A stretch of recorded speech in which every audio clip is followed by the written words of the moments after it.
¿Qué tal? Muy buenas tardes, bienvenidos a Busca TV.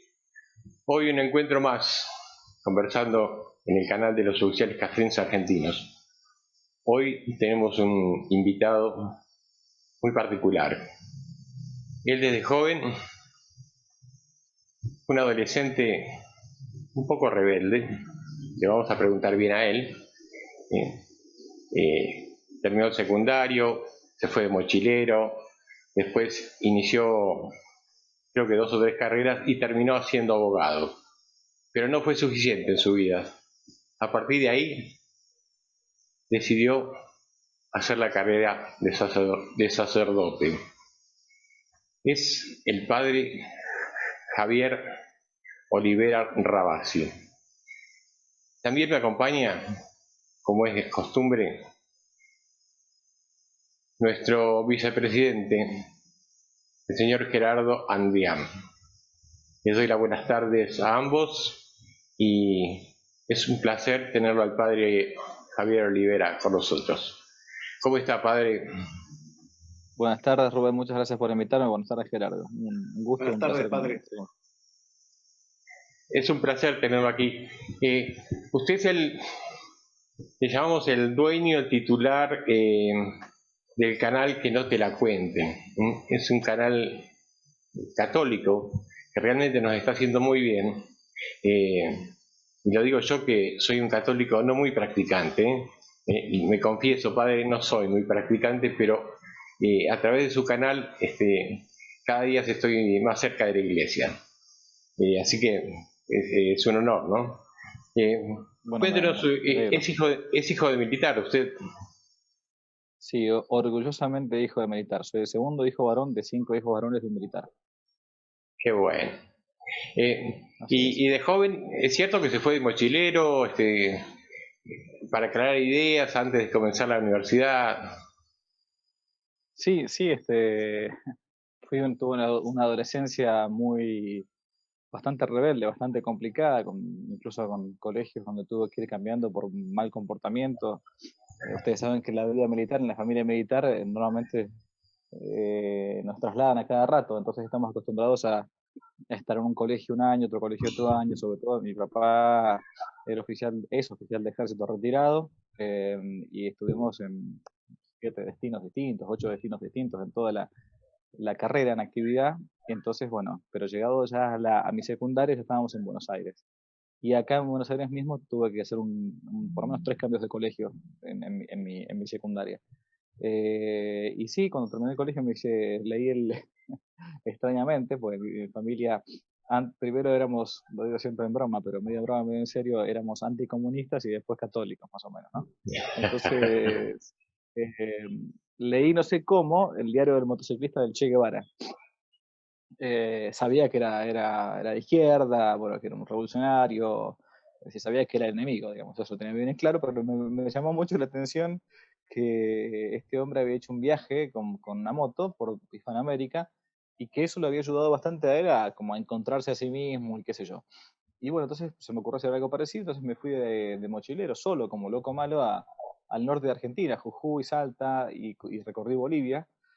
Quise entrar hasta Perú en su momento, pero había todo un drama en su momento no sé si ustedes recuerdan que fue el asalto de la embajada de Japón en Perú en la época de Fujimori. Entonces habían cerrado las fronteras, de todo un problema.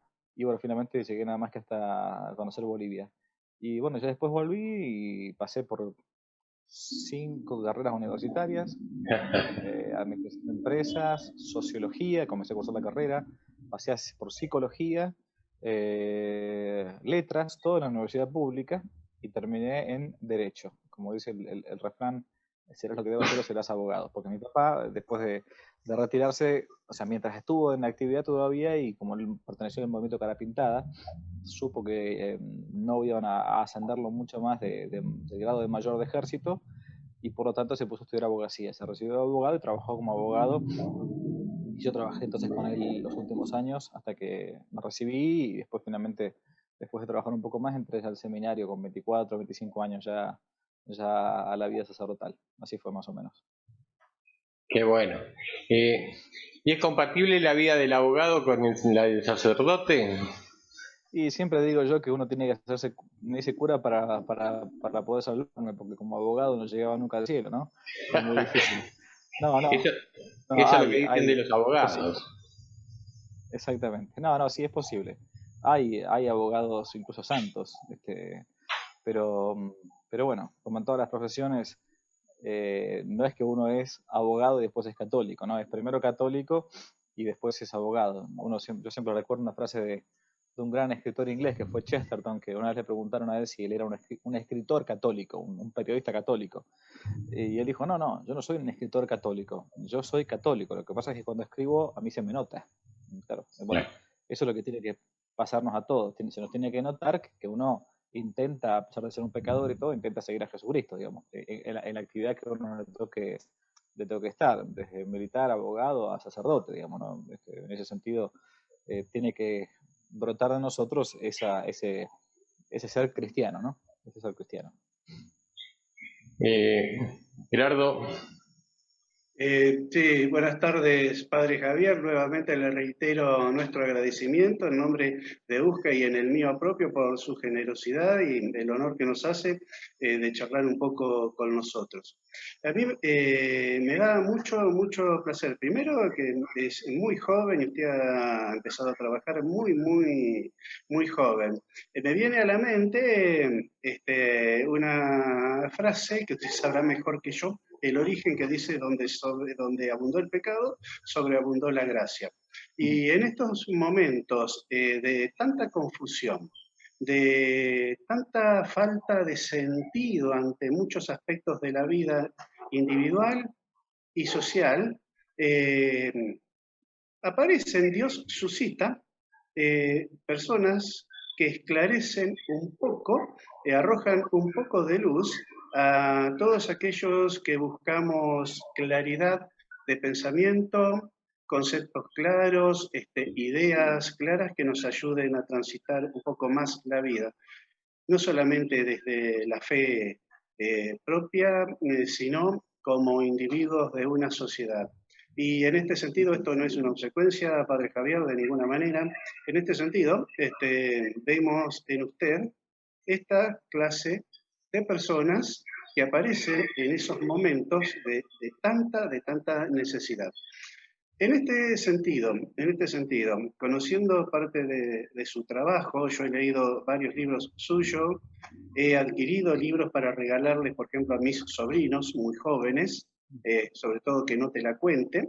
Eh, Algunos sacerdotes he regalado un par de libros suyos también, ¿no? Y han gustado mucho como me gustan a mí.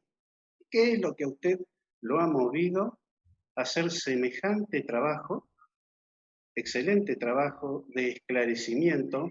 Cada vez se nota que tiene más seguidores, no solamente en el ámbito nacional argentino, sino en el exterior. ¿Usted a qué le atribuye, digamos, este crecimiento de adeptos, de sus lectores, de las personas que ven sus videos? Bueno, gracias y Dios le perdone los halagos, ¿no? En primer lugar. Pero ¿a qué se debe? Yo creo que em, eh, me parece que denota el enorme estado decadente en el que se encuentra hoy por hoy nuestro mundo, ¿no? ¿Para qué un cura esté diciendo un par de cosas que por cierto son las que se dijeron siempre, no es que uno esté inventando acá la pólvora, y que tenga mucha gente que esté dispuesta a escucharlo, demuestra el estado decadente en el que nos encontramos, porque como dice el refrán, en el país de los ciegos, el tuerto final es rey, ¿no? Entonces uno dice un par de frases más o menos coherentes y la gente está, está contenta, o en realidad es lo que dice el catecismo, lo que uno ha recibido de sus papás, de sus abuelos. Lo que pasa es que nos encontramos en un mundo tan, pero tan ideologizado, que es como el cuento del traje de, de este rey que le habían hecho un sastre, un chanta, ¿no? Le dijo que iba a ser un traje invisible, ¿no? Entonces, bueno, el rey sale desnudo, y entonces nadie le quiere decir nada al rey porque claro, ¿qué iban a decir? Que si le decimos que no vemos el traje casi invisible, va a decir que soy un necio, hasta que un niño señala con el dedo y dice, el rey está desnudo, el rey no tiene ningún traje, está desnudo. Entonces, claro, ahí comienza todo el pueblo a decir, sí, es verdad, el rey está desnudo, el rey está desnudo, está desnudo. O sea, hoy por hoy decir que 2 más 2 son 4 y que el hombre es hombre y que la mujer es mujer y que digamos, la verdad natural ya de algún modo es contrarrevolucionaria, ¿no? Y a mí desde muy joven me llamó mucho la atención un trabajo de un filósofo y revolucionario, a su vez comunista, por cierto, que fue Antonio Gramsci, que Gramsci planteaba que la revolución comunista ya no podía hacerse como en la época de la Rusia bolchevique, es decir, por medio de la toma del poder, con las armas y todo, sino que la revolución había que hacerla ya en la cultura, o sea, había que dominar la inteligencia de las personas por medio de por los medios de comunicación, por el cine, por el diario, por la educación y también por la iglesia. Gramsci te lo dice muy claramente porque conoce el ámbito eclesiástico católico de la Italia digamos, de Mussolini. Va a terminar muriendo detenido, o bueno, con prisión casi domiciliaria en el hospital por Mussolini. Pero yo muy jovencito escuché hablar al padre Alfredo Sáenz. Yo este año cumplo 44 años, estamos hablando de cuando tenía 18 años, o sea, hace más de 20 y pico, de 25 años quizás. Y él explicaba lo que había sido la visión de Antonio Gramsci y la revolución cultural. Y yo desde muy joven dije, bueno, yo algún día, cuando sea grande, lo que quiero hacer es justamente eso, pero al contrario, es decir, una contra-revolución cultural, o sea, tratar de llegar a las inteligencias, ¿no? Porque finalmente el hombre está ávido por la verdad, no le gusta que le mientan, a ningún hombre le gusta que le mientan. Y por eso Jesús va a decir que solamente la verdad nos hace libres y la mentira nos esclaviza, lo falso nos esclaviza. Por eso, ¿qué fue lo que me movió? Bueno, a mí siempre me movió mucho un amor grande por la verdad. Odio la mentira, no la soporto. Es algo que me repele la gente con doblez, me repele la falsedad, me repele el mito ahora que tenemos ahora el 24 de marzo, esto de la famoso Día por la Memoria de los 30.000 desaparecidos, sabiendo que es mentira, me repele, me indigna. Entonces, bueno, quise dedicar el corto tiempo, bueno, lo que tiene de vida a esto, a esto. A su vez también vengo de una familia bastante militante. Yo quizás ustedes no lo saben, pero mi padre hace muchos años que está detenido por haber luchado contra la subversión marxista, ¿no? Desde el año 2008, ya hace casi 13 años, que está injustamente detenido por haber luchado contra el marxismo siendo muy jovencito, tenía 23 años más o menos. Entonces esto me viene de familia, me viene genéticamente. Entonces, digamos, es algo que uno ya ha heredado esto de pelear, de batallar, y a su vez que me divierte, me gusta, me incentiva. Padre, a ver, Rubén, ¿querés continuar vos? No, está bien, seguir. Yo le agradezco su sinceridad. Nosotros particularmente algo sabíamos de la historia de su papá, pero para la audiencia, nuestra audiencia no solamente son sus oficiales en su mayoría retirados, sino las esposas, los hijos, gente muy, muy joven. También hay gente civil que no tiene absolutamente nada que ver con las Fuerzas Armadas, pero les agrada mirar nuestro programa, ¿no? Y en este sentido, como no hay mucha información, ¿usted quisiera decirnos algo o sea, por qué, o sea, de dónde se agarran para, que no es el único caso, para encarcelar injustamente a su padre? Bueno, ¿por dónde empezar, no? Acá todo el mundo sabe, quizá la gente más joven no lo sabe, pero después de la muerte del general Perón, quedó en el gobierno su esposa, ¿no? Una de sus esposas, Isabelita, y existía ya la guerrilla armada antes del golpe del proceso militar del año 1976, con Videla, Masera y Agosti, y en el año 75, por orden del entonces ministro del Interior, Ítalo Luder, se plantea que hay que destruir la subversión del terrorismo, porque ya venía teniendo actos terroristas de la década del 60. Y entonces se da un decreto en el gobierno democrático, año 1975, digo, un año antes del golpe, para aniquilar, puntualmente dice así, para aniquilar la subversión, las fuerzas subversivas, ¿no? Y así entonces comienza el ejército, la armada y la fuerza aérea luchando contra el terrorismo internacional que estaba aquí en Argentina, puntualmente por medio de dos movimientos armados que eran montoneros, más cercanos al peronismo, y ERP, Ejército Revolucionario del Pueblo. Bueno, así va a comenzar entonces la gran lucha entre el ejército, armada y fuerza aérea contra la subversión. Y bueno, ustedes saben, la gente que conoce más o menos lo que es la vida militar, uno de los pilares es la obediencia. Uno tiene que obedecer al superior, no debe habitualmente discutir las órdenes, porque mucho menos en tiempo de guerra, cuando se declara el proceso militar, hay un toque de queda, y por lo tanto, bueno, toman el mando para bien o para mal los militares. Que, por cierto, yo no estoy a favor de muchísimas cosas que los militares hicieron, ¿no? Esto hay que decirlo ya de entrada, porque el planteo mismo de muchos de estos militares era más bien un planteo liberal, que no terminaban de comprender por completo cómo había que manejar el país. Y la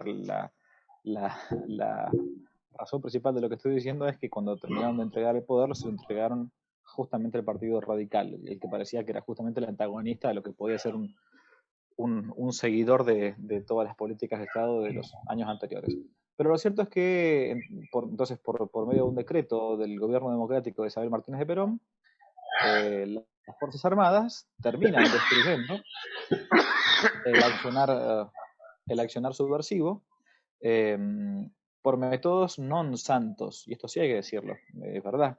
O sea, una política que la verdad que con el tiempo va a traer muchísimas consecuencias, y que fue la famosa política de desaparición forzada de personas decretada por los jerarcas, ¿no? Y a su vez obedecida por los que eran más jóvenes, que no podían no obedecer, por cierto.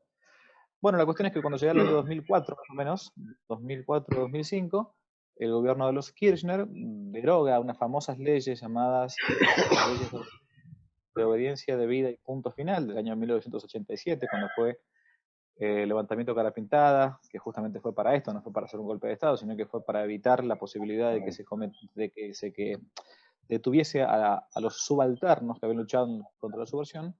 Y en el año 2004-2005 se derogan las leyes y comienzan de modo ilegítimo, porque no se puede, en derechos se dice que no se puede hacer retroactivo una ley penal. Si una vez que una ley a uno lo benefició, de acá para adelante, listo, perfecto, de acá para atrás no se puede rever. Bueno, acá se pasaron por donde uno ya sabe varios principios del derecho, la irrepetibilidad de la ley penal, el principio del non bis in idem, o sea, no puede ser juzgado dos veces por la misma causa. Bien, el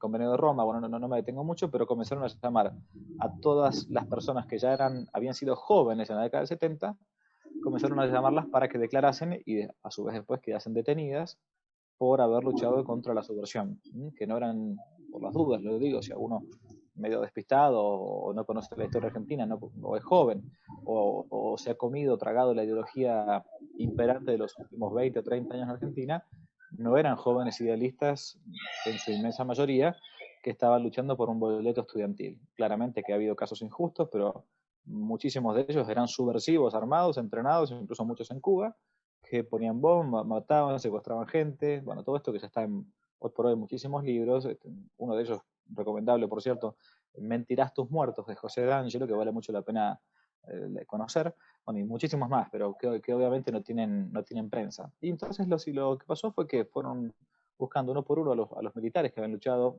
oficiales o suboficiales, ¿no? De las tres fuerzas, sobre todo de Armada y de Ejército, y hoy por hoy se encuentran detenidos, muchísimos de ellos han muerto en cautiverio, la prensa no dice nada, hay más de 5.000 presos, ¿no? Que están detenidos, hay gente de altísima edad, digo en voz alta uno, que no me acuerdo, porque lo conozco personalmente, el comisario Checolás tiene como 92 años, ¿no? Está preso, 92 años, o sea, una cosa, por más que haya sido el demonio mismo, quien sea, las cárceles no son geriátricos, entonces salen a libertad los políticos corruptos, pero resulta que cuando tienen 70 años los presos militares no son humanos. O sea, porque los militares no tienen derechos humanos porque no son humanos. Esta es la realidad.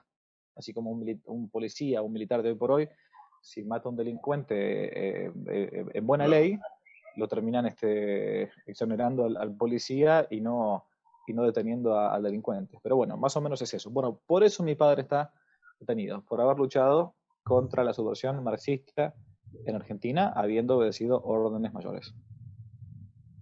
Por defender a la patria. Sí. Me parece muy interesante la reflexión porque, y me parece que interesante esto, que hombre de las instituciones, que hasta ahora no hemos hablado demasiado del tema, no hemos salido por ahí a decir nuestra verdad, ¿no? Porque creo que la iglesia se cayó, el resto de las Fuerzas Armadas nos callamos, y porque si no tenemos toda la culpa. Honestamente, yo soy el primer crítico y lo he hablado muchas veces con militares, con mi padre y todo, soy el primer crítico del modo de accionar de las fuerzas militares en la década del 70. Para mí, realmente lo digo, no es yo no tengo nada que perder, imagínense. Mi padre está preso hace muchísimos años, yo nací ya, digamos, ni viví eso, tenía un mes, 2 meses, yo nací en el año 77, imagínense. O sea, no puedo ser acusado de desaparición ni un alfiler, pero me parece siempre aberrante, y lo he hablado muchas veces yo, ¿no? con varios militares, la política que se llevó adelante. O sea, para mí, quienes fueron realmente culpables fueron los superiores. Tenía que haber hecho como en otros países se hizo, bueno, declarar una guerra, y entonces, bueno, uno dirá no era tan fácil porque era una guerra de guerrillas, entonces no se podía, bueno, pero lo cierto es que algunos en su momento, en la década del 70, dijeron, miren, este modo de accionar, si bien es una guerra, pero primero va a traer consecuencias a futuro, en la historia. Y tenían razón, todavía estamos acá, han pasado ¿cuántos? Más de 40 años, y seguimos con esta historia. Seguimos con esta milonga, ¿no? Y no termina más esto. Y un país dividido con una grieta enorme.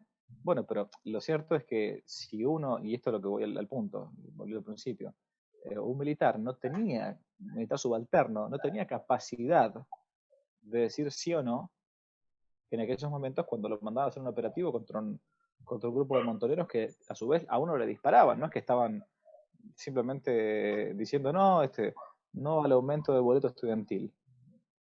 Que ha habido excesos, los conozco, que ha habido militares aberrantemente que han cometido cosas horribles, ¿no? Eso seguro que sí. Desde una violación hasta quedarse con los bienes de un guerrillero, es decir, no se suspende la moral porque uno está en guerra. Incluso en una guerra sucia. Pero que todo haya sido malo, no, en absoluto. O sea, acá tenemos una campaña ideológica desde la época de Alfonsín en adelante, un lavado de cerebro colectivo, y a su vez, para mí, lo más triste no es que un chico de 20 años, 30 años, que no tiene ni idea de la vida, que no conoce un militar ni nada, para mí no es triste que este chico repita una historia por medio de la cual es ideologizado. Pues esa persona no tiene libertad en todo caso, no conoció otra cosa. A mí lo más triste es gente de la generación de ustedes, que no quiera pensar, o que prefiera callarse, y al menos no prefiere hacer este trabajo de boca en boca, decir, mira, lo que pasó fue esto, esto, esto y esto, para no quedar políticamente incorrecta. A mí eso sí me parece repugnante. Repugnante. Y coincido totalmente con usted, padre. Sí, en Argentina es muy cómodo hacerse el distraído y no involucrarse, no comprometerse, y se la pasa más fácil, pero bueno. Por eso es muy interesante su reflexión y compartir, porque me parece que incluso las instituciones, los hombres de las instituciones, no tenemos por qué estar todos como callados, como escondidos, no, me parece que no, es tiempo de salir a hablar. Los militares también tienen derechos humanos, y en el caso de los que están detenidos, que están algunos procesados, pero hace 8 años, 10 años, 12 años, y no puede ser. O sea, si es un país que dice respetar los derechos humanos, ha firmado los convenios internacionales, es para todos los ciudadanos, para todos los habitantes del país. Entonces, me parece que es interesante resaltarlo, ¿no? Sí, sí. Gerardo, Sí, ahora, padre, volviendo un poco al principio y acá un poco el nudo de la cuestión de por qué lo hemos invitado, ¿no? Una de las cosas que hacemos en UCA es, de vez en cuando leemos algunos libros, Ajá, como por ejemplo este, que usted sí. hablaba recién de la contrarrevolución, que tiene mucho que ver con lo que acaba de mencionar, padre. Entonces, Ujú. el tema a mí particularmente de hace muchos años me apasiona, me encanta. Este, y lo que le pediríamos es, a ver, la palabra contrarrevolución, o sea, ¿qué significa? Para después adentrarnos un poquito en esta historia tan emocionante y tan importante de los mexicanos, ¿no? ¿Por qué la contrarrevolución cristera y no revolución cristera? Bien, buena pregunta. La palabra revolución viene del latín. Revolvere significa dar vuelta a algo, ¿no? Como uno da vuelta a un vaso, ¿no? Uno vierte el contenido de un vaso. Por eso revolución es ese proceso para dar a vuelta un orden instituido, un orden bueno instituido, ¿no? Eso es una revolución. Y por eso la contrarrevolución no es una revolución contraria, sino es hacer justamente lo contrario a la revolución. Lo que sucedió en México, concretamente en el año 26, o incluso uno puede irse un poquito antes, pero vamos a acotarnos al tiempo de la contrarrevolución cristera, que es el año 26 al 29, 1926 a 1929, fue que un gobernante llamado Plutarco Elías Calles, presidente por aquel entonces de México, decretó una ley penal por la cual se perseguía la profesión pública de la fe. No se podía, estoy resumiendo, hacer profesión pública de la fe, desde llevar al cuello un rosario hasta tener una estampita, hasta que un cura se vista de sacerdote, hasta que una monja se vista de monja, a su vez sumado a un montón de otras cosas, la desamortización de los bienes de la iglesia, todos los colegios católicos de México, que por cierto eran la inmensa mayoría, porque la educación nació en la iglesia, o sea, la escuela pública es muy posterior a la educación católica, perdón, se quitaban los bienes de la iglesia y se los adueñaba el Estado mismo. Bueno, todo esto fue un atropello a la conciencia nacional, digamos así, de los mexicanos. México es un país fervientemente católico. De hecho, se dice que en México es el 99% católico y el 100% guadalupano, ¿no? Por la Virgen de Guadalupe. Por eso, esto era un atropello contra el mismo pueblo mexicano. Y entonces el pueblo mexicano, contra este presidente, Plutarco Elías Calles, que era masón, socialista, bueno, va a comenzar a rebelarse, primero por medio de modos legales, recursos de amparo, firmas, y después poco a poco por medio de recursos ilegales. El boicot, la huelga, bien. Hasta que entra en vigor la ley Calles, se le va a llamar así, esta ley penal, ley Calles, y entonces la iglesia, los sacerdotes y los obispos, dicen, bueno, nosotros no podemos someternos de esta manera al Estado, ¿no? Porque entre otras cosas la ley Calles planteaba que todo sacerdote era un empleado estatal a partir de ese momento, una especie de iglesia nacional, como si fuese en Rusia, bajo el comunismo.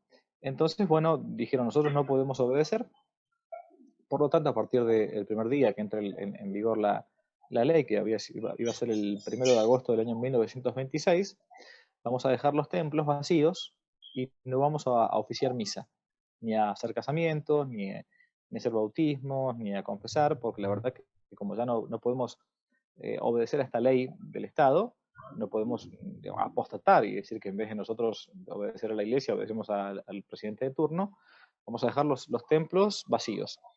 Y así fue entonces que la gente sencilla, los laicos de a pie, los civiles, van a ir poco a poco a defender sus propios templos de la ocupación que el ejército federal, el ejército del gobierno mexicano, quería hacer de los templos para hacer desde una taberna a un establo, lo que fuera. Y así va a comenzar la guerra, una guerra de guerrillas, así como antes hablamos de la guerrilla. Bueno, la contrarrevolución cristera fue una guerra de guerrillas católica, cuando el Estado era socialista, anticatólico, al revés de lo que sucedía, digamos, quizás antes, y los civiles, que no tenían formación militar, no eran terroristas, por cierto, otra cosa. Bueno, van a intentar, para defender su propia fe y su patria, sus derechos, van a intentar defender por las armas la fe católica. Y esto va a durar 3 años, desde el año 1926 al 1929, al punto que algunos estados de México van a verse incluso gobernados por gobernantes cristeros. Se van a llamar así los, eh, los, eh, los valientes católicos mexicanos que van a luchar contra el Estado totalitario de explotar las calles, los cristeros. Bueno, va a terminar todo de modo muy triste, porque si bien los cristeros venían ganando la guerra, eh, va a haber una alianza entre el poder, entre el Estado mexicano y la Iglesia para pacificar las cosas, y finalmente van a deponer sus armas los cristeros y bueno, van a intentar volver todo poco a poco a la normalidad en el año 29. Pero eso más o menos es la contrarrevolución cristera, y ese libro que usted tenía en las manos es un libro, es el producto de mi doctorado en historia, mi tesis doctoral en historia, y tuve el honor, y quiero mencionarlo, de que mi director fue hace poquito, fallecido hace apenas un mes. El director de esa tesis fue el doctor Enrique Díaz Araujo, un gran historiador argentino fallecido hace apenas un mes. Yo le cuento, ¿no? A las personas que no están imbuidas en el tema, es increíble, ¿no? En casa de herrero, cuchillo de palo, pero corréjame usted, padre. Yo lo admiro desde que leí su libro, ¿no? Sobre la guerra cristera, al francés Jean Meyer. Sí. Desde el punto de vista histórico, por lo menos yo tengo una profunda admiración, porque tuvo que ser este francés el que reflotó esta historia y recuperó la historia de la guerra cristera en México.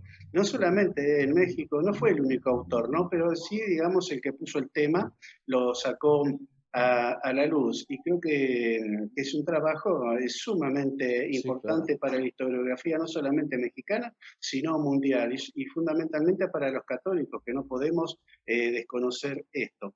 Este, sí, francés, que es una figura relevante en México, fue el director del tribunal ante el cual usted defendió su tesis doctoral, padre. Correcto, sí, sí, porque yo tuve la gracia de viajar un par de veces a México, una de ellas para hacer un trabajo un poco más de campo, antes de presentar la tesis, y tuve la dicha, yo pensaba que estaba muerto Jean Meyer, yo leía sus libros, pensaba que estaba muerto, pero no, o resucitó o me atendió vivo. Entonces decidí conseguir el domicilio, fui como cualquier hijo de vecino, lo consulté, lo contacté, y resulta que estaba vivo, totalmente vivo, tenía en ese momento 68 años, 69 años, se había prácticamente convertido al catolicismo a partir de la guerra cristera, él era un tipo bastante agnóstico y todo, se casó con una mexicana, vive en México hace muchos años, y justo me comentaba que el año siguiente de mi visita a México, él tenía que viajar a Argentina para una serie de ponencias. Entonces lo propuse como director de jurado de la mesa de examinador, así que gracias a Dios lo tuve a Jean Meyer, el presidente de la mesa, y él fue el que me ayudó con el veredicto para la aprobación de la tesis doctoral, que por cierto la hice en una universidad pública, y en el jurado me tocó una mujer, ahora ya falleció, así que puedo hablar con tranquilidad, que era más bien una demócrata cristiana de izquierda, que no estaba de acuerdo con mi planteo ni nada de eso. Y bueno, Jean Meyer, aunque Jean Meyer no estaba totalmente de acuerdo con algunos puntos míos desde el punto de vista de la doctrina más que de la historia, porque él tiene algunas cosas medio liberales y todo, pero bueno, respetaba el trabajo. Finalmente terminó él y otro jurado más aprobando la tesis, y me doctoré con ese libro que usted tiene en la mano. Usted sabe que una de las razones de los que recomendamos este libro y cómo empieza un poquito a circular, nos preguntábamos desde dónde los católicos, los laicos, podemos defender nuestra fe ante el avance abusivo de ciertos poderes del Estado. Por ejemplo, no es ninguna novedad que de un tiempo a esta parte hay un proceso en marcha de descatolización de la República Argentina. En este sentido, hace unos meses, hace menos de un año, un grupo de senadores y de diputados presentaron un proyecto en el que se pretende hacer desaparecer el obispado castrense de Argentina.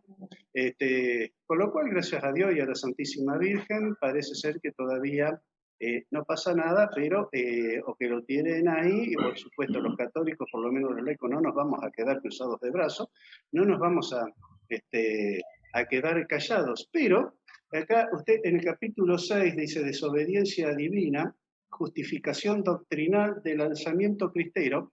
Acá hemos encontrado muchas fuentes, ¿no? ¿Cómo decirlo?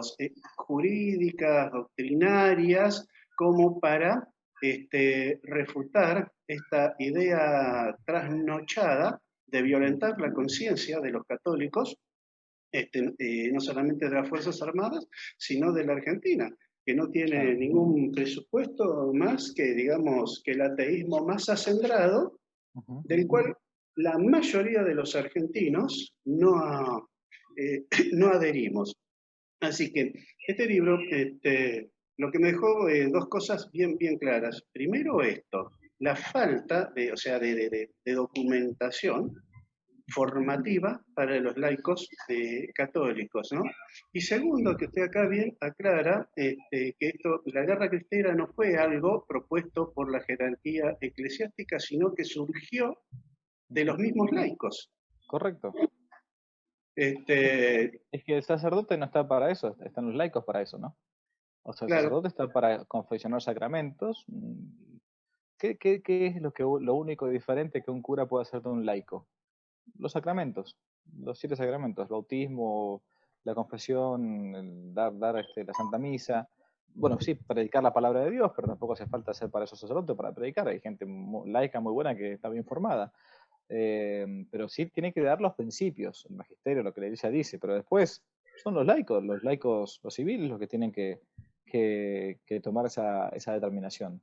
Muchas veces hay gente que se escuda en que la Iglesia no hace nada, la Iglesia no hace nada, y se olvidan que cualquier persona que ha sido bautizada es ya la Iglesia. O sea, pertenece a eso que conocemos como el cuerpo místico de Cristo, que es su prolongación acá en el mundo, que es la Iglesia llamada militante. Otro concepto políticamente incorrecto que hoy se deja de lado, ¿no? La Iglesia triunfante son los que ya llegaron, los que están en el cielo, ¿no? Los santos o aquellas personas que murieron en gracia de Dios y se fueron al cielo.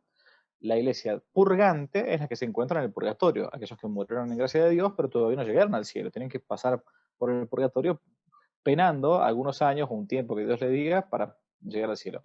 Y los que estamos acá abajo todavía, si tenemos vida, es porque Dios nos la concede para algo, para que aprovechemos a salvarnos y a salvar a otros, porque también nosotros tenemos que ser como Jesús dice, ¿no? Sal de la tierra y luz del mundo. Entonces, bueno, la Iglesia llamada militante es la que milita, ¿no?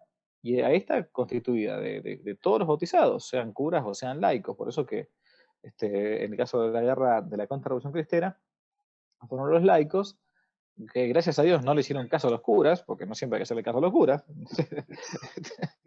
o los obispos. Hay cosas que no hay por qué obedecerles, hay cosas opinables que no son del magisterio, que hay cada trasnochado que dice cualquier barbaridad, sobre todo en los últimos años, que bueno, son los laicos los que tienen que tomar el toro por las riendas, ¿no?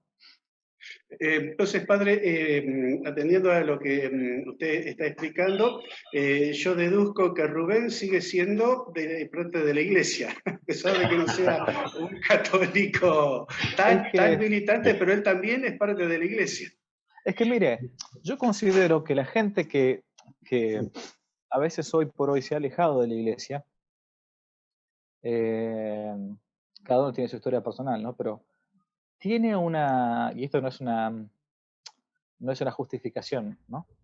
Pero yo me pongo del otro lado. Hagamos cuenta que yo no soy sacerdote, soy laico, soy padre de familia, voy a misa y en la parroquia que me toca, X lugar, en X planeta, resulta que el cura, cuando voy a misa, habla estupideces.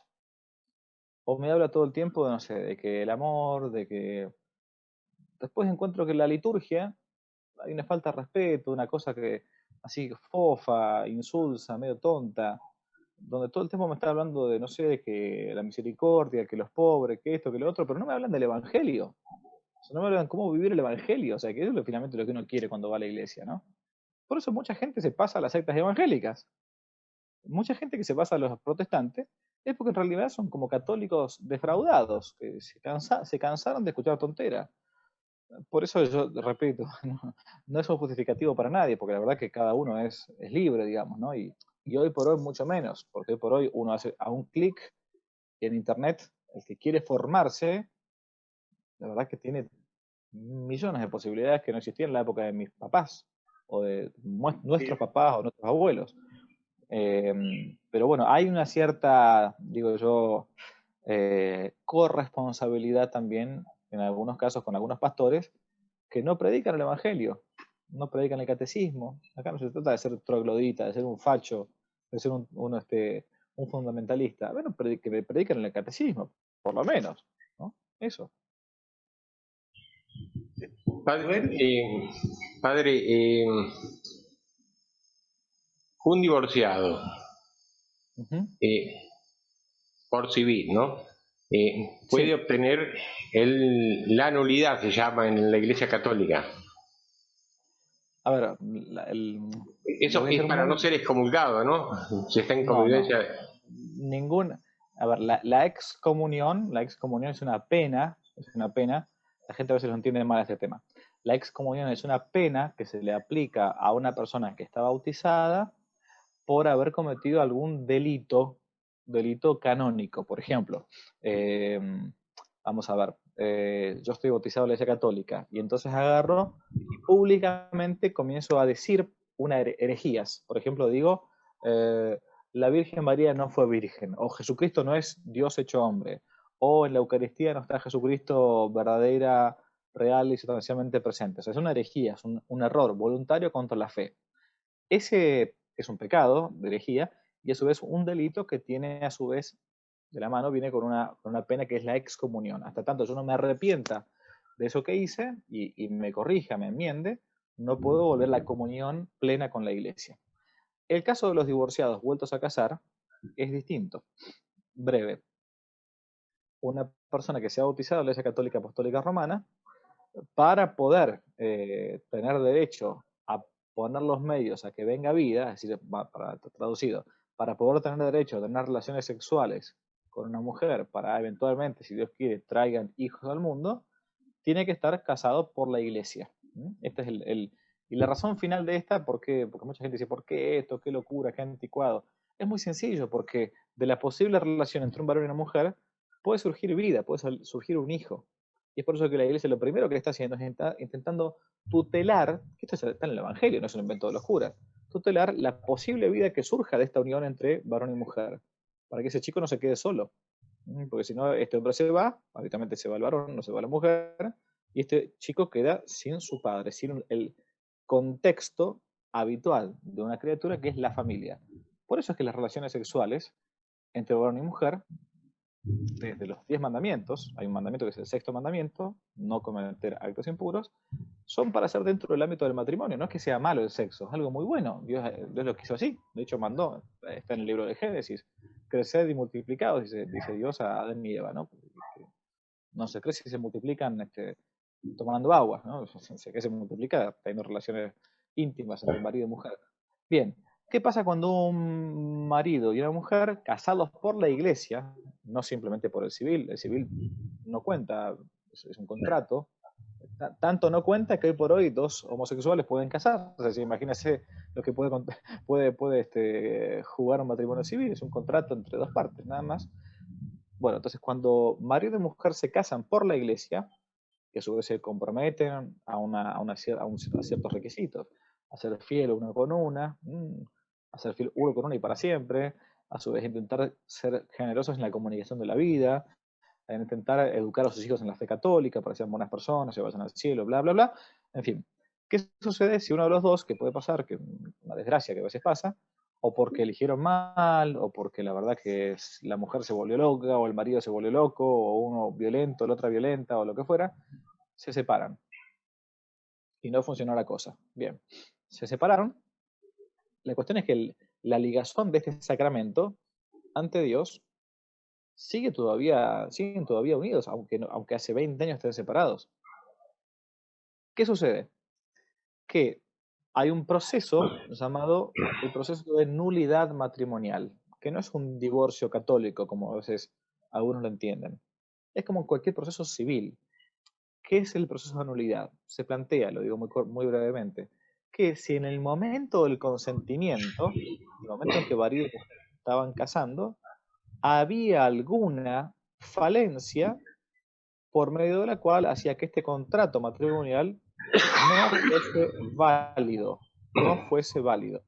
Por ejemplo, el marido tenía doble vida y la mujer no lo sabía y se casó mintiéndole a la mujer. Por lo tanto, si yo logro probar en un proceso de nulidad que este tipo tenía doble vida, entonces ese consentimiento matrimonial es nulo. ¿Qué significa esto? Que nunca hubo matrimonio. Así como los contratos civiles, si yo vendo un auto, un vehículo, que no tenía motor y engañé a mi comprador, ¿no? Hay un vicio de nulidad del contrato, por lo tanto ese contrato no existió y esa persona me tiene que devolver la plata a mí porque no corresponde. Bueno, eso es lo que sucede entonces. Si un hombre se casó con una mujer por la iglesia, luego por X razón se separaron y ninguno de los dos buscó la nulidad, que a veces puede existir, a veces no puede existir, depende si hay causales o no, ¿no? Bueno, este hombre o esta mujer se pueden juntar después con otra mujer o si se juntan no pueden tener relaciones sexuales con un varón o una mujer porque ante Dios no son sus legítimos esposos. Y por lo tanto, como no están cumpliendo con uno de los 10 mandamientos, en este caso el sexto mandamiento, o perdón, noveno mandamiento, no desearás la mujer o el varón de tu prójimo, no pueden acercarse a comulgar porque tienen un pecado que decimos en el catecismo es un pecado mortal, un pecado grave. Para poder acercarse a comulgar hace falta que yo me confiese, o sea, pongámosle que yo me junté con una mujer que no es mi esposa, soy laico, que se separó de su mujer y se juntó con otra. Entonces, para poder acceder al sacramento de la comunión, deberé ir a confesarme. El confesor me va a decir, bueno, usted está arrepentido de eso. Bueno, sí, la verdad que sí, yo no sabía lo que hacía, estoy arrepentido. Entonces el cura me va a decir, bueno, mire, si usted quiere entonces vivir en gracia de Dios y poder comulgar y todo, y usted no se va a separar de su actual pareja, lo que tiene que hacer ahora es intentar vivir como hermanos. Que de hecho yo conozco varias familias, varias parejas que viven así, que no pueden no se van a separar porque tienen hijos chiquitos, entonces tiene que darle el contexto de la familia, aunque esté una familia, bueno, que no se armó bien, pero ¿y qué hacen? Y vivirán como hermanos, vivirán en castidad, como tanta gente vive, como la gente grande, como los matrimonios grandes no tienen ya vida íntima conyugal y se siguen queriendo igual y siguen viviendo así. Entonces pueden acceder al sacramento de la confesión y de la comunión. Toda esta explicación que di es para explicar que no es que una persona que está divorciada y vuelta a casar está, entre comillas, excomulgada de la iglesia, sino que simplemente no tiene todavía la disposición del alma para poder vivir como Jesús dice en los mandamientos, ¿no? Que les digo en serio, es mucho más fácil para un cura, o sea, hay curas de manga ancha que esto lo dicen, decir, bueno, sí, mire, Dios lo quiere igual, haga lo que usted quiera, total, somos todos. Para mí es mucho más fácil hacer así, porque me evito toda esta explicación que les acabo de dar. Claro. ¿Y cuál es el procedimiento? O sea, que tienen que ir a ver a un abogado civil para que les haga el divorcio, la nulidad ante la iglesia o es ante la iglesia todo el trámite? No necesariamente. Hoy por hoy, incluso, es más, una de las cosas que a mi juicio fueron positivas de las últimas disposiciones eclesiásticas de este papado, es que se agilizó el proceso de nulidad matrimonial, que antes era un poco más largo, más engorroso, y sobre todo la gente no tiene idea de esto. Yo hace prácticamente creo que fue hace 6 meses, por las dudas, perdón la publicidad, pero es bueno que lo diga. En el canal de YouTube que yo tengo, que no te la cuenten, le hice una entrevista a un sacerdote, abogado, igual que yo, canonista, que se dedica a hacer nulidades matrimoniales. Es el padre Matías Baruta, que es párroco de Ciudad de Buenos Aires, de Cava, de Buenos Aires. Y entonces ahí poco a poco, en una entrevista de 1 hora, me fue explicando punto por punto cómo hacer para poder comenzar el proceso de nulidad matrimonial si es que existe alguna causal. A mi juicio, yo en este sentido creo que hoy por hoy la gente, como cuando se va a casar por la iglesia, no tiene la menor idea de lo que está haciendo, en muchos casos puede haber matrimonios que hayan sido realmente nulos, ¿no? Sí. Porque hay causales de nulidad. A veces la juventud, ¿no? Ser demasiado joven también, uno no es consciente de lo que está haciendo. Sí, Pero bueno, puede ser eso, a puede ser. veces ya es tarde, pero bueno. Eh, Gerardo, preguntas. Sí. Tengo otra pregunta. Hay un refrán que dice, libro que se presta, libro que se pierde.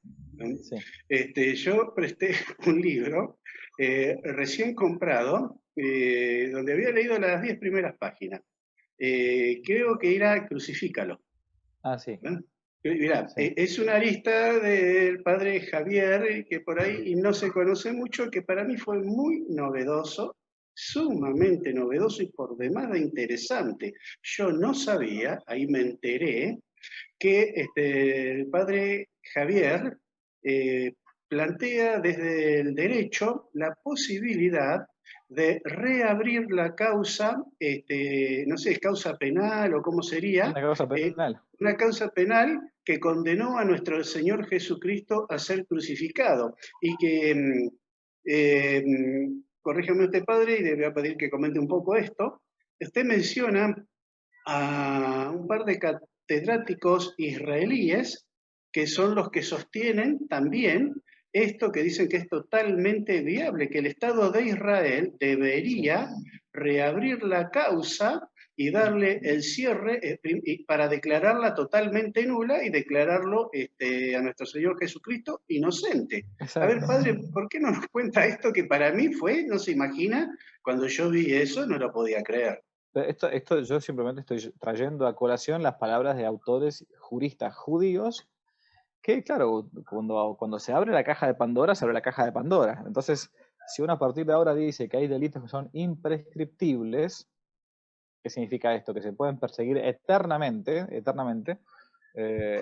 así como uno dice, bueno, a ver, si están persiguiendo al último soldado alemán que luchó contra el ejército, no sé, comunista bolchevique, porque supuestamente lo acusan de antisemita y el hombre tiene 105 años y lo meten preso.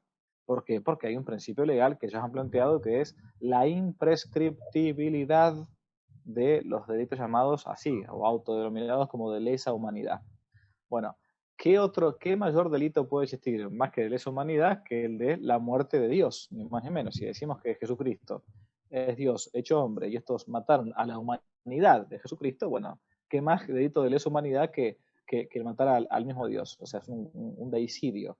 Entonces estos autores israelíes plantean que se debería abrir la causa penal de la muerte de un tal Jesús de Galilea, aunque ellos no crean que sea el Hijo de Dios o el Mesías, lo que fuera, pero sí un personaje muy ilustre en la historia, donde realmente fue un proceso inicuo, totalmente nulo.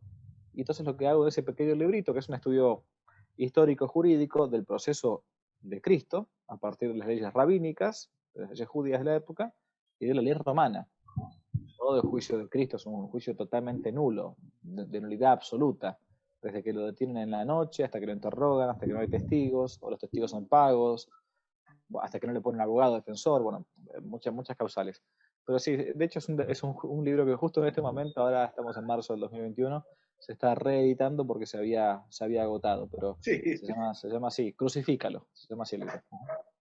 excelente punto de vista. No sé, Rubén, si alguna vez habías escuchado algo de esto. No, pero ahora viéndolo y analizándolo, ¿por qué No, no? no, pero es increíble porque es muy serio el planteo y las personas, los juristas que aparecen ahí son Sí, personas sí, muy, muy respetables desde el punto de vista de la ciencia jurídica. sí, sí.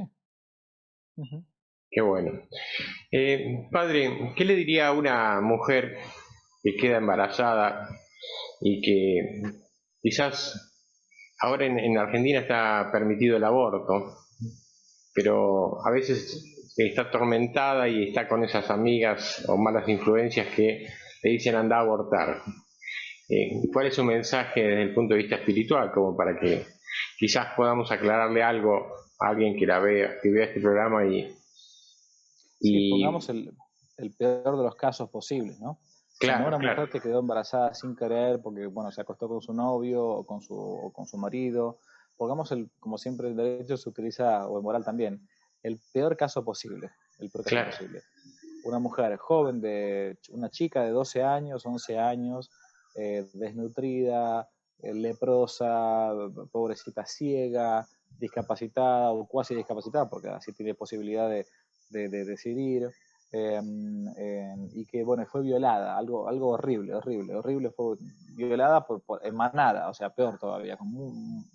Bueno, entonces, ¿cómo voy a permitir cómo no voy a ser tan cruel de a su vez de cargarle a esta chica que tiene toda la carga emocional de que fue violada y una cosa así, y le voy a decir que tenga que estar viendo la cara de su violador cada vez que vea a su hijo y todo, bueno, toda la historia que el movimiento de Liber Progress, digamos, actuales plantean, ¿no? Como típico. La respuesta es muy sencilla, o sea, uno no se vence al mal con otro mal, ¿no? O sea, no se apaga el fuego con más fuego, sino al contrario. O sea, el mal que uno ha recibido y tiene que aprovecharlo siempre, primero para no repetirlo, ¿no? No ser lo mismo. Y en segundo lugar, para saber sacar de las cosas malas bienes. O sea, desde el momento en que lamentablemente por esas cosas que suceden, uno padeció ese mal objetivo concreto, como ha sido el caso de esta chica, o un error involuntario de parte de una mujer, de un novio, de su pareja, o lo que fuera, ya hay una nueva vida ahí. Pero no lo dice la iglesia, esto ya no hace falta que lo diga la iglesia. Hoy por hoy ya a partir del descubrimiento del ADN sabemos que desde el momento mismo de la unión entre óvulo y espermatozoide hay una persona, hay una cosa distinta que no depende estrictamente en su ser del cuerpo de la madre. O sea, no es que uno se está quitando un dedo, un hígado, un pulmón. Es un ser humano distinto. Y esto, de hecho, cuando uno lo llevaba hacia esa discusión a la gente que está con el movimiento pro aborto, no saben qué responder. Entonces comienzan con los derechos de la mujer, con que cada uno con su cuerpo hace lo que quiere, pero no es tu cuerpo, es el de otro. Entonces no se soluciona el canibalismo comiéndose al caníbal. O sea, si no estamos en la misma. Y después, por cierto, que hay que saber que muchas mamás hoy por hoy no pueden quedar embarazadas. Entonces, bueno, si realmente no quiere continuar con esa cadena de mal que supuestamente recibió esa chica violentada, violada, entonces que realmente lo den adopción. Que hay gente con muchísimo cariño que los va a recibir, ¿no? Y a su vez también decirle que Dios sabe sacar de los males bienes. Entonces, nunca un hijo es una maldición. Jamás. Jamás. Y la recomendación es que se llegue a la iglesia más cercana, a la parroquia más cercana, antes de tomar esa decisión, y por ahí que lo converse quizás con el padre, con con alguien de la iglesia para que la oriente y para que después no tenga una carga más pesada en su alma, ¿no? Correcto. Gerardo, ¿querés hacerle alguna última pregunta? ¿Te parece? No sé cómo estamos de tiempo. Sí, para no quitarle ya más tiempo al padre Javier, quería que nos comente, porque nosotros también cierto tipo de persecución hemos tenido, ¿no? Últimamente, en las últimas semanas, algunas aparentes amenazas, lo cual, gracias a Dios, no tenemos miedo ni nos asusta, ¿no? Pero veo lo que usted ha llamado, no sabe si es la tabla para picar cebollas o papas, que tiene ahí atrás suyo. Ahí costado, ahí. Esa. Sí. ¿Qué significa, padre, eso? Eso ¿Y por qué está ahí? Es una tabla, está ahí porque la verdad que no tengo otro lugar en la biblioteca, porque aparte me parecía que estaba bueno que viera. Es la tabla que YouTube le envía a las personas que han conseguido más de 100.000 suscriptores en el canal de YouTube, ¿no? Entonces, casualmente me la enviaron hace nada, más o menos un mes y medio, justo en el momento en que me habían censurado el canal. O sea, me llegó la tabla esta de picar cebolla en el momento en que tenía la censura del canal, tenía un strike en el canal por haber tocado un tema del bichito que está dando vuelta por ahora, y las vacunas y qué sé yo. Entonces me suspendieron una semana el canal, pero al mismo tiempo, como había llegado a los 100.000 suscriptores, me mandaron esa placa. Contradicción sí la hay, ¿no? Exactamente. Rubén, Y la libertad de expresión no existe ahí. La libertad de expresión es el mito del liberalismo moderno que solamente le aplican para que la gente que piensa igual que ellos, ¿no? O sea, claro. Si uno piensa distinto ya no puede opinar. Gerardo, ¿tenés algo más para cerramos? No, para no quitarle más tiempo al padre Javier, lo único que le voy a pedir, padre, de despedirnos, cuando Rubén así lo considere, que nos dé su bendición. ¿Cómo no? Desde ya, desde ya. Sí, padre, le agradecemos y sí, le pedimos eso, que bendiga a todos los oyentes de nuestro canal y a nosotros, ¿no? Un gusto desde ya. En nombre del Padre, y del Hijo y del Espíritu Santo. Amén. Te damos gracias, omnipotente Dios, por todos los beneficios que hemos recibido de tu generosidad, a ti que vives y reinas por los siglos de los siglos. Amén. Amén. Y que Dios Todopoderoso bendiga a aquellas personas que nos están viendo en este canal, que lleve paz y concordia a sus familias, que les dé la salud y el trabajo necesario, que los mantenga siempre firmes en la fe y alegres en la esperanza. Y Dios Todopoderoso los bendiga en nombre del Padre y del Hijo y del Espíritu Santo. Amén. Amén, y que se porten bien. Vamos a hacer lo posible, padre.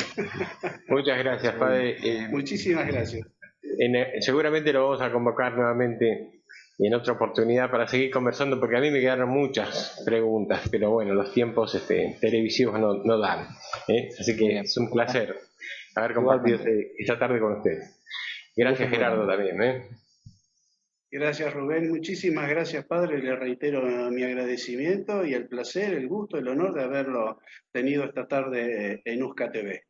Bueno, un gustazo muy grande. Dios los bendiga.